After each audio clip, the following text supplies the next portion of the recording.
Welcome to Ask the Doctor. I'm Dr. David DeRose. This is the show where we take your questions and try to give you solid medical answers. We've got a lot of questions today that are dealing with the topic of nutrition, and we're going to go right to those questions at this time. First, we're going to go to Sarah's question. Sarah writes to us from California.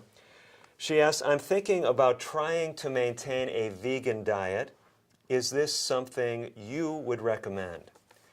The wording is actually kind of interesting to me. She's wanting to maintain a vegan diet. So it almost sounds like Sarah has already embarked on that journey. Let's just stop for a moment and define our terms. Vegan diet, what is that talking about? Many terms used interchangeably in the nutritional community and in lay circles.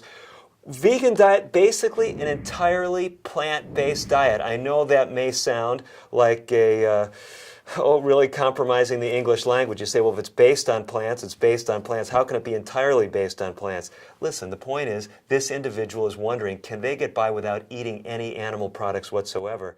The answer today in America is most definitely yes. Many people do best on that diet. It has been associated with a lowering of risk of diabetes and heart disease. High blood pressure, your risk is dramatically decreased. All kinds of things happen. You tend to lose weight. If you're overweight and trying to trim down, a vegan diet may be a very powerful addition to your strategies as far as trimming down. Of course, you want to exercise and do other things as well.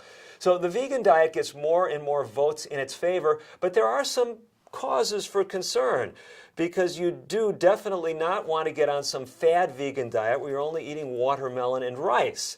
Just because it's vegan doesn't mean it's totally healthy. In fact, white sugar is totally vegan, at least in many people's books. It may depend on how that white sugar is purified. But here's my point.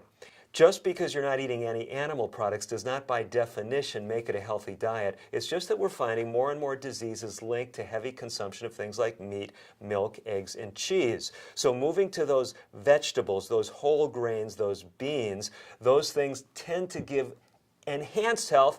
And if you move in that direction, it's likely you will experience that as well. If you've got questions that you would like addressed on this program, simply send them to us at ask. That's just ASK, at lifeandhealth.org.